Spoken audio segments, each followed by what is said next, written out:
recommended game of the week.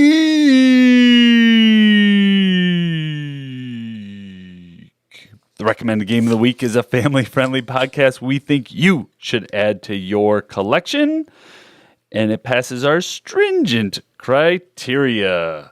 This week's game is Roll Camera by Grand Gamers Guild. Doug, give us the stats. All right, published in 2021. The designer is Malachi Ray Rempin. The art is also by him. 1 to 4 players, 45 to 90 minutes, ages 11 plus on the side of the box. Board Game Geek says you could go up to as low as 10 and higher. The complexity rating is a 2.15 out of 5. You are a movie producers in a failing film production company. You have one last chance to make a successful film. Otherwise, the company will collapse and you'll never work in this town again. You have to use the resources at your disposal to produce this film on time and under budget. Ensure it's a high enough quality, and make some sense of the resulting story. No time to waste. Roll Camera. Roll Camera is a cooperative or solo dice worker placement game of resource management and a central geometric puzzle representing your shooting arrangement. You throw the custom D6 crew dice, each face representing a different production department. Cameras, lights, sound, actors, production design, and visual effects, and assign them to actions either on the main board or on your individual player boards. Your player board features a specific head of department, such as director, producer, cinematographer, editor, production designer, or the star, and contains the unique action spaces that can be used on your turn. So you're rolling the dice and then placing them out on the board. In order to shoot a scene, for example, you have to place certain dice, such as the camera, your stars, set pieces, that type of thing, or lighting and sound, onto this little grid at the center of the board. So sometimes the dice may be locked when it comes to your turn. You may not be rolling all of them. When you need them the most. So that's the way that you're shooting scenes. And the whole concept is you either need to have a film that's good enough and has so many stars that it's like this is an above average movie or really awesome. But the other cool thing about this game is you can have a movie that is so bad that it's good. So if you completely make a garbage movie, you can still win the game as it becomes like that. But at some point in time, classic. you have to decide. You have to make that decision. Which is a fun group decision, and right? if you find yourself mired in mediocrity, you will lose the game. So if it's just, it's an okay movie, it's forgettable. So that's the whole concept. You're just rolling these dice and assigning them to places on the main board or your player board that give different abilities. Every turn, different problems come out that you need to deal with.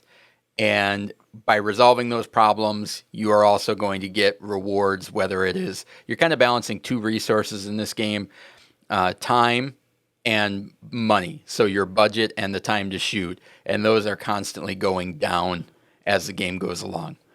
Yeah, that's a great description, Doug. I think there's a level of excitement in this cooperative game that feels both tense and intense. There's just so much happening on each person's turn that I don't have the downtime to think about what I'm going to do next because I am fully engaged in what you are doing. Yeah. And I really like that about Roll Camera. I was thinking about this today.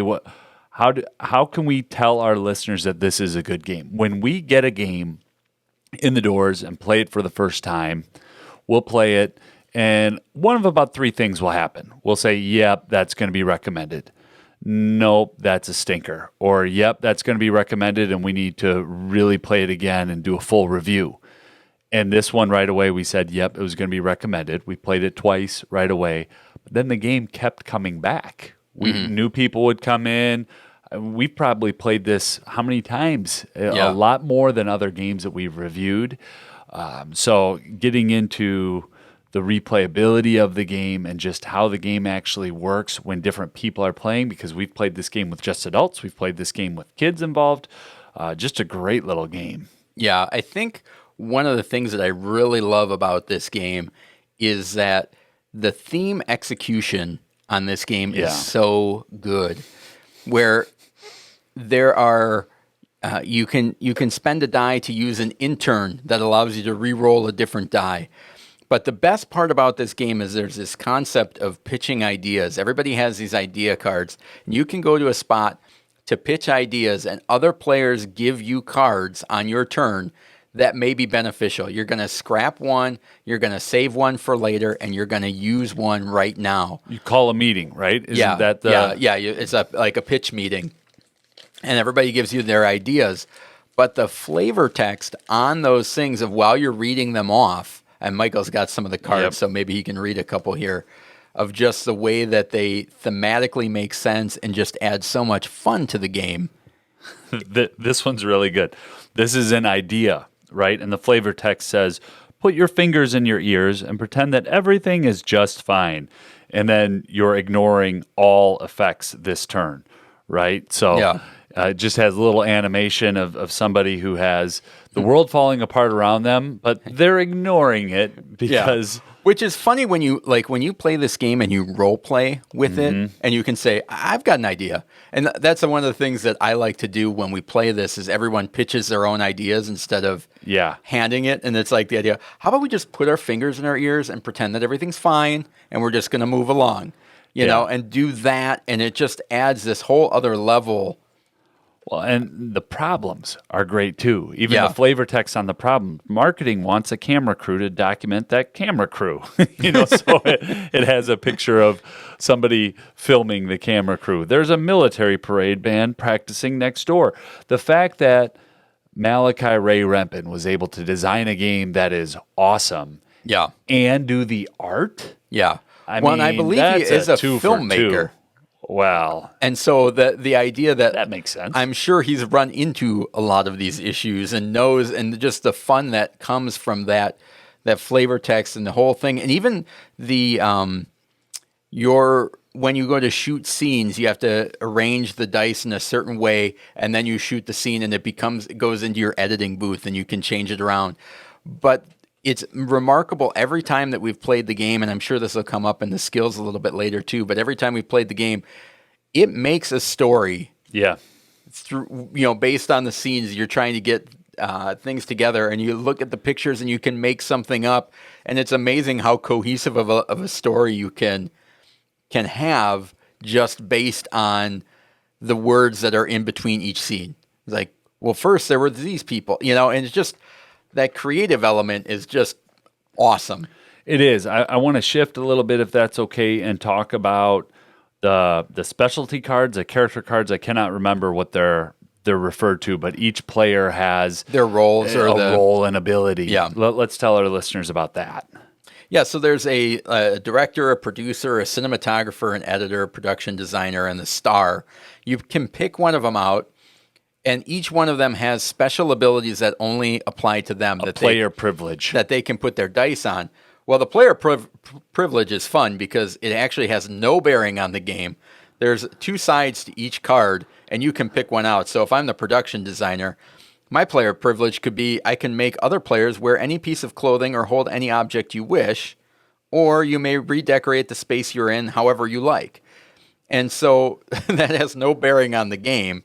However, the production designer can increase the quality of your movie, is one of the things, and it's easier to kind of rotate those set pieces around to film a scene. I think the director and the star have some pretty good player privileges.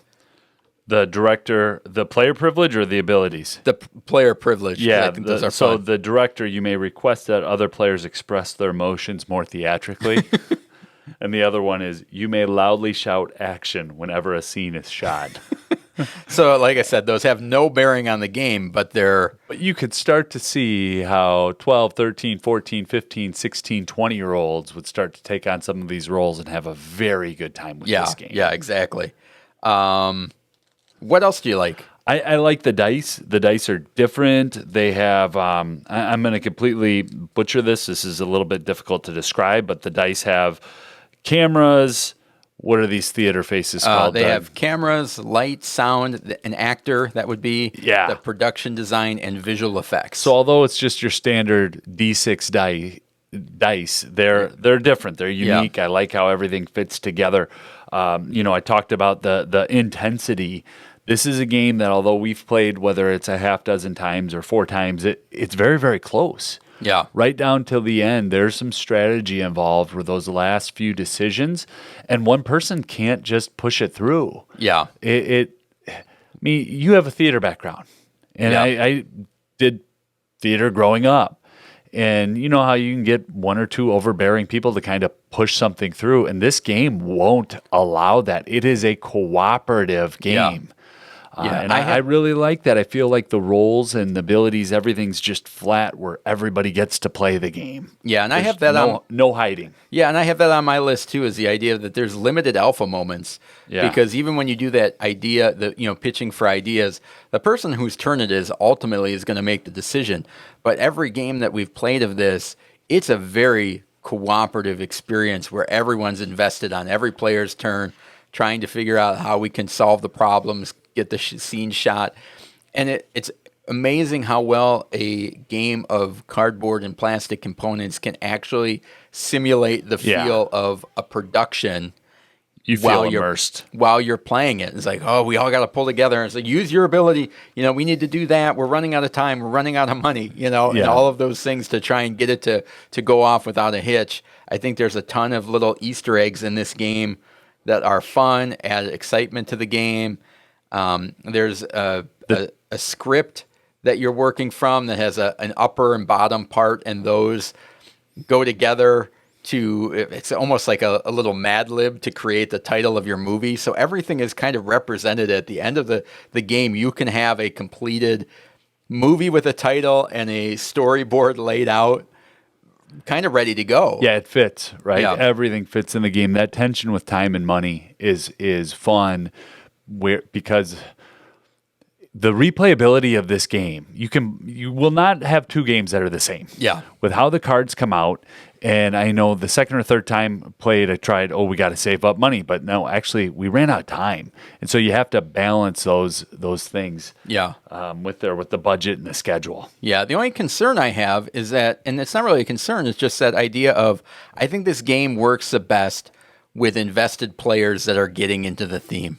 If you've got couch potatoes sitting on the side that are not fully invested, it's not going to be as enjoyable as it could be. Still a great game. I just think it's one of those things that if people really get involved in the theme or invested into the game and the story of it. Yeah, but what one of our recommended games could we not say that about? But not very many of the games have the level of role-playing that are involved in this, of the pitching the ideas and getting involved. Like, if you think about this game... I get what you're saying. But if you think about this game as just the assembling of scenes and not building of the story, so your script is looking for certain types of scenes, whether you're making a comedy or something like that. So you're looking for certain, so you've got this title, and if you're not invested in it and you're just thinking, we just need to get blue scenes. Yeah. It's going to be a little bit dry as opposed to, we need funny scenes. Yeah. And we need to, look at this is hilarious. And this, fits in perfect with our, golfing granny movie type of thing. Yeah, I guess the other place where I was coming from to jump on your point that I was attacking just a minute ago is, distracted by the Mountain Dew. Haven't seen Mountain Dew down in this setting in a long time. It's a new day. It is. I like it. It's getting a due back day. on track. It is a due day. Completely lost where I was going to. Oh, yeah. If somebody is the director and if they just start yelling action, and I'm really thinking of my 10-year-old kid, right, would just get involved, action. If their 13-year-old sister started making fun of them every time they yelled action, that could bring the whole mood of the table down, right? So that one meh or too cool for school, I don't want to play this board game, that type of attitude could set it back for the rest of the table. But I want to talk about where it does fit, because I think this fits in a lot of different settings. I think this can be brought in. I almost said late elementary school. I think it is more of a middle school. I really do. It's that 12, 13-year-old if you're playing in that setting. But what a great family game night as well. I mean, this is a game where you can all be working together, half hour, 45 minutes. I know the box says 45 to 90. Ours have never gone 90 minutes. I don't think so, no. Get it out. It's really quick to set up, really quick to put away. I think it fits great in that family setting. And you talk about middle school on up. You talk about the culture of game around the game. Yep. And it's like playing this in a family setting where you as the parents can lead that culture and make sure that you're doing those storytelling elements and being creative and having fun and leading that, I think will go a long way in that setting. So I agree with you there. Before we move on to skills, I have one more thing. I know I'm going a little long here, but what I liked about this game is something that I disliked the first time that we played it. You have to be able to resolve the problems that come up. They're called problems, right? Yep. And I would imagine that that's how Hollywood is in making movies. It's probably a series of not fun things to make that type of art. And I like that the game brings in a little real world thing of, oh, I want to do these 3 cool things, but if I don't solve the 2 problems, we're going to lose. All right, I'll solve the problems. Well, I only got to do half of a cool thing. Yeah. And I do like that part of the game. It's not just glitz and glamour. There's a lot of little tedious work built in that's fun and silly. Well, yeah, it's all about putting out fires, but I think it does it in a great way where it's not like, sometimes in cooperative games there's that, in a lot of them, there's that now the game does bad stuff to you. And you better sacrifice your entire turn or the team's going to lose and the game's over. Yeah, or it just seems like, all right, it's just beating you down. The cards come out and they're so fun with what's on them, like the one that you read about the marching band practicing next door. You get lost in the theme of it, that it's not like 8 of your men die, like that type of thing where it's just like, all right, I guess we backtracking that, and it's so because there's the fun around the theme and these problems that come out, it works in its favor where it doesn't seem like a job. Right. I like that idea that's like, all right, you got to keep solving problems, but it never feels like you're getting beat down by the game to a point where you're like, all right, it never becomes a slog, which I love. The pace is great. There's one thing that I wrote down as well, but I said, do not describe this, make Doug do it. Talk about building the scene, the set. Yeah, so the set or your area, your filming area is maybe a 5x5 grid. And on that grid, you are placing these little set pieces, which are a 4x4 grid or a 2x2 grid. Yeah. To put in that 5x5 grid. And you can only place your dice on blue spaces, which then need to match the configuration that's on the scene card. So in order to shoot a scene, you need to get your dice manipulated in the way that it creates the same pattern. And there's 3 scenes that you can shoot from all the time. One of them costs more money, but it's going to make your production better. Yep. It's going to give you those stars to make a classy movie, but it costs more money. And then other ones are faster and cheaper, and maybe they sacrifice some of that quality, but at least you get a scene out, so you're kind of balancing all of that type of stuff at once. So that's the little puzzle that's happening right within the game while all of the other things are happening that we've already talked about. So I wanted to make sure that we had that clearly articulated to our listeners before we went into our skills, so I didn't have to justify some of my skills. Sure. Now I'm ready. All right. So on the surface, it may not seem like a game like this would be very educational, but Michael and I disagree. And we've assembled a list of skills that we think that your kids can learn and take away from a game and develop from a game like this.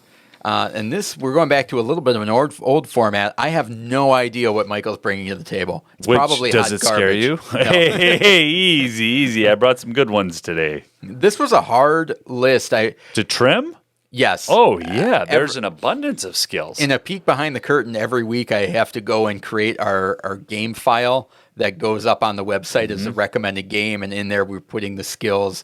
And I usually do a preliminary thing of populating it before I even know what Michael and I are talking about. And it was just like, yep, that's in there, that's in there, that's in there. Yeah. Because I don't go in with like, these are the best. I go in with, is this skill in the game? And I'm like, there was so many that I could make a case for that this is in the game. Well, and usually there's a top 7 that need to get trimmed to 5. I had 9 very strong skills. Yeah, So yeah. I was like, well, which ones haven't I talked about recently? And I thought, that's not fair to the game. I'm going with these skills. We're going to see where they're at. So, All right, what do you got first? yeah, the first skill is one that I've talked about quite a bit lately, but that's processing information. It's a core skill, a game in which players must examine or analyze information. And in this game, as the problems start to emerge, the tension that I have felt is I will want to do something and then the problems show up and suddenly I have to completely turn around and do something differently and rely on the group for feedback. So I can't just process information and then solve problems or tactical any of the other skills independently. I am dependent upon the other players at the game.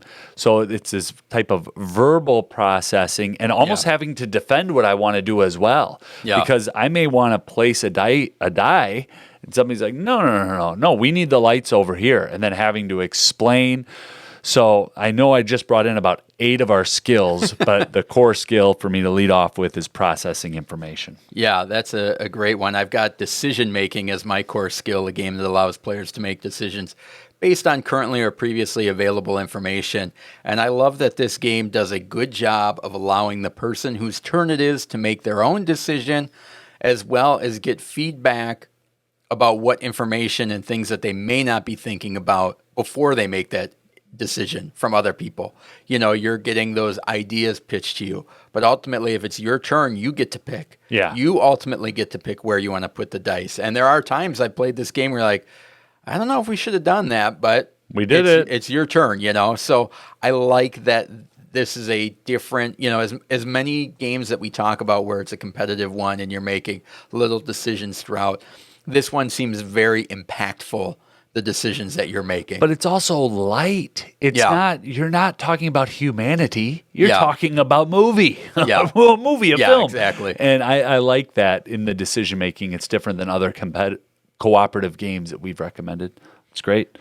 I have goals, a game in which players have clearly defined victory conditions that they must work towards winning the game. The game is a series of, the game is a series of goals that change. I mean, you might start off in one way of, we are going to make the best film. We're going to get A-list actors.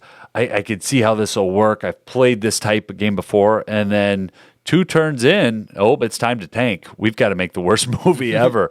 And so the goals shift throughout the game. But it's one of those pieces where the group needs to be monitoring the goals. Yeah, well, and there's a lot of, I don't know how many come in the game, but there's also some scenarios that you can add that mix things up, which, you know, just add different goals and objectives outside of the main base game. And that's certainly in there.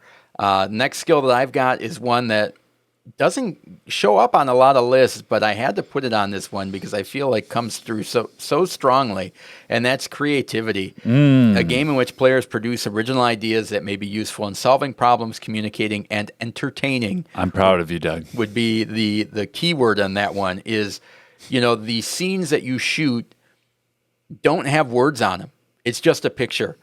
And it's up to the players to kind of flush out that story and make that story, and the idea of, you know, role playing and getting into character and pitching the ideas in character is like, I'm the director, I'm going to put in charge here. It's like, I feel like this has a really unique way to have creativity that isn't just drawing pictures, you know, and it becomes, you know, that there's a specific type of creativity that pops up in a lot of games, and it usually tends to lean towards art, you know, drawing or charades or something. And this one is almost that story building and entertaining. Every time we've played it, we've laughed at the title of the movie or the scene that we just shot and how it starts to fall together and into place to create a bigger story. I like that. So that's my skill, creativity. Well, I don't know where to go now. I have Tactical Thinking, a game that challenges players to make decisions based on currently available and frequently changing information. I'm also going to pair up another skill, unless you want to jump in with that. Another skill, we often pair up reading and writing. I'm just going with Reading, a game that includes opportunities for players to develop reading skills and communicate through the written word. Every card has text, and some of it is knowing when to ignore that flavor text and where to put my focus. And I think that's a skill that can be developed in this game, right? If I'm walking through a city, I don't want to read every single sign or everything that I'm walking by in a city. That might not be pertinent. It might be dangerous. And same thing in this game. There are certain pieces that I need to lock in on. And so it's almost that tactical reading of, okay, am I going to solve the problem? If I'm going to solve the problem, then I need to pay attention to these 2 or 3 things. Am I going to call is it a meeting? I keep calling it a meeting because in my brain, that's what it is. Is it a meeting or a production? I think it's I call a meeting. You select, each player gives you a card, and you have to be able to read the cards and then make decisions fairly quickly.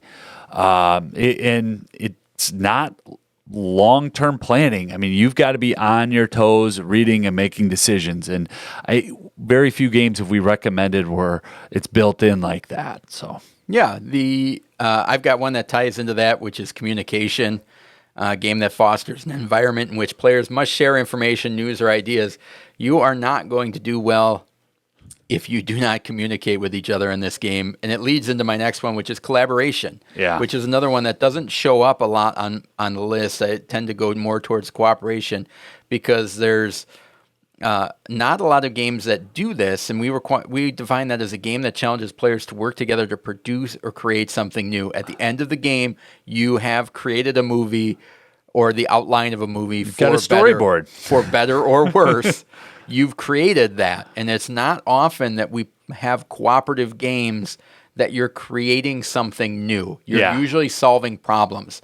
And so I jumped at the chance to throw this on a list because I think it's such an important skill of working together to create something as opposed to just solve the problems. Well, and I have my last one is Group Discussion, a game that instigates the sharing of ideas, solving problems, or providing feedback within the group. It's that flow of the game that as you're collaborating and you're creating this film, you have to be discussing the direction in which it's heading. The more we talk about it, the more I want to play it again. It's been a while since we've gotten this to the table and played it in a group, at least a month or so, at least. And I just, there's so many skills in this game. Yeah, the last one that I've got is Resource Management, a game that boosts the player's capacity to efficiently and effectively oversee available assets. And you've got 2 big ones in this one, which are the time and money. Yep. And you're constantly fighting that because every day that goes by, it's one less turn. You know, your budget goes down, the fancier the scenes that you do, that you're shooting. In addition to your dice, you're managing the way that your dice are being placed, and do you want to tie them up on a scene knowing that somebody later may not be able to use them, and trying to balance that out. And it's really hard to get time back in the game, right? There's only 1 or 2. Yeah, I think if you resolve like ways 5 problems, you can get some time back a day. Yeah, but you really feel it when a whole round has gone by. And I think the producer might be able to get some more back, and there's some different ways to manipulate those. But it's good. It's that commodity that you're trying to preserve and keep going. So. All right. Anything else on that one? I mean, that is a great game. I actually have one question. Yeah. I feel like we got this one right away. Did you back this on Kickstarter initially? I did not. Okay. I think I got it through the Big A. Tell us the procurement journey. I got it from Amazon, I think, shortly after it came out. Sorry that I asked. It didn't come in a bubble mailer, so that was just a great plus. game. And if you're looking for this now, the best place to get it is the Grand Gamers Guild website directly from them. They've got it on sale there. So check it out. That is our recommended game of the week. Roll Camera, the Filmmaking Board Game.